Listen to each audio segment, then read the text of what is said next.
Saturday, March 9, 2019. This is Mercedes Diesel Guy, and this is my 1998 Volvo S70 base model project car. So I'm not even sure if I'm going to post the video I took last night. At the end, I was running out of memory space on one camera and out of battery power on the other, so I rushed the end. I don't even know if the footage is going to be usable yet, so I'm just going to recap what I did last night either way.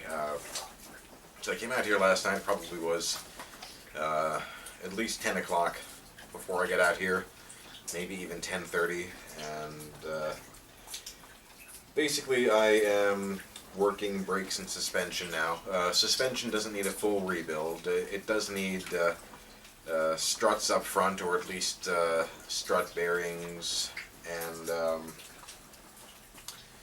the control arms and everything else do seem to be okay. In the rear, I don't know that it actually needs anything, but I am going to put new shocks in. So I got one strut removed and rebuilt last night. Here it is. Now, you can see it's all clean and ready to go back in the car. It has a new bearing up here. Everything's in good shape. So I did end up actually reusing the I'm not sure exactly what the right term is, but like the foam bump stop up at the top here, and the boot from the old struts. And that's because the brand new ones I ordered, which were also socks, S-A-C-H-S, which should have been correct and matched these struts, absolutely just, it was completely different. It looked like it might fit, but I didn't know if they were going to be problematic at all, being so different. So the old ones looked okay. I'm just going to put them back in. I'm not too worried about that. And let me show you one other thing here, or a couple other things.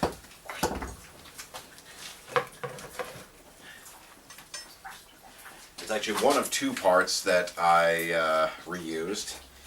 Here are, I'm not even sure what the exact term for these are, but here is a kind of a strange, interestingly shaped nut that goes near the top of the strut assembly. Not at the very top. There is more of a standard nut there. This goes underneath that. And this one here is brand new, but would not fit the car. I'm guessing that I did not order an official Volvo part here, because I have a special tool to grab this grab onto this nut. Yeah, and the tool didn't fit, so I just ended up reusing the old nuts, or at least on this side. It still looked to be in fine shape. I don't see any problem doing that. And here's the other thing I wanted to show you. This is the old spring seat and strut bearing, and see if I can show you something useful here. So, not sure if you can see the, but I am, yeah, I'm not sure if you can see or hear anything, but the bearing does seem to be pretty much shot. So, yeah, I'm glad I'm putting new ones in. So, like I said, new strut is ready to go in, but before I put in the new strut on this side, I do want to replace the brake hose and possibly the brake pads on this side. Well, especially the hose, because now I have so much extra clearance in there with the strut out of the way. So that's going to be that. And then today I also want to rebuild the other strut, because that way I can take the spring compressor back to the store. Once again, I'm not sure if I'm going to be posting the video from last night, if the footage is even usable. But last night on the way home, I stopped off to get brand new rear calipers for this car, and to borrow a spring compressor tool. And I went to O'Reilly Auto Parts down the street. They're new to the neighborhood. I went there because they had the calipers in stock, and they were a bit cheaper than Advance, Auto Parts, and AutoZone, which are also, all three of which are within a mile and a half of the house. So I'm going to get to work, and I'll show you what I have done at the end of the day. Okay, I'm taking a hard stop for the night, and I do want to apologize for in the last couple of videos not really showing you anything on the car. I've just been kind of under a time crunch to do the work, so this is really even more just of a video blog of the project. Now, I did get some things accomplished today. I pretty much finished up the driver's side wheel well here. I did get this wheel well done. The first thing I did when I got out here this afternoon was I changed the brake hose out for a new one, and the old one didn't look too bad, but it certainly was nowhere near as pliable as the new one, so it was definitely older. And I did that first because the strut was already out of the way. I mean, I wasn't going to have better access to do that. So I changed the brake hose, put the new strut in on this side, and bolted the sway bar link back up. And it looks like these sway bar links are going to survive the repair job, so I'll just return these aftermarket ones I bought at the store. And that's actually another thing worth mentioning here. So I don't see where the other one went off to, but here are the brake pads I took out of the car, and I'm not sure how much you can see here, but these actually still have a good bit of life in them, but I still put the brand new pads in, because that also gave me an opportunity to take the caliper off the bracket, re-grease the slide pins, and see whether or not the pistons were sticking. And at least on this side, everything's a-okay so far. So there's new pads in there, and I do believe the rotor was done in the not too distant past. Also, of course, the pads.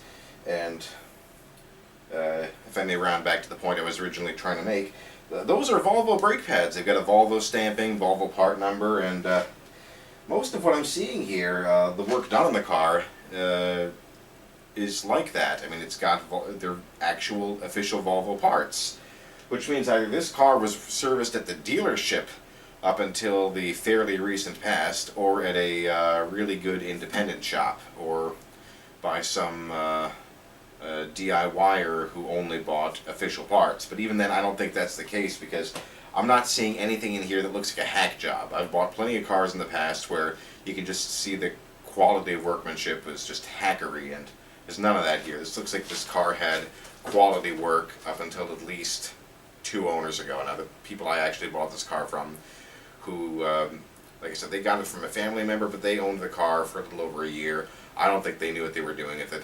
I'm guessing that they took possession of the car when it was in pretty good condition, didn't do anything to it, just drove it for a year, and when it developed a few problems, they just kind of, said, I surrender, and we're done with it. So,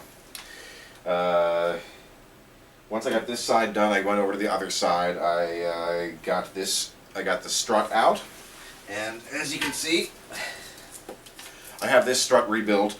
Actually, the only one thing left to do is I still have to put the ABS sensor bracket on this strut, but that's no big deal. That just takes a minute. And this strut's ready to go back in. However, I'm going to do the same thing on the other side of the car tomorrow, which is, or tonight. I don't think I'm coming back out here tonight, but what I'm going to do is change the brake hose first, and then service the. What did I do first? No. Here's the order I did it on this side. Change the brake hose, reinstall the strut, and then change the brake pads, check the piston on that caliper, and re-grease the slide pins. And then, aside from actually changing the brake fluid, these 2 wheel wells are done. And then I move on to the rear of the car. So, just given how much time I've had to work today, which wasn't much, and how much time I'll have tomorrow, which won't be much, I don't anticipate getting the car done this weekend. Maybe by midweek.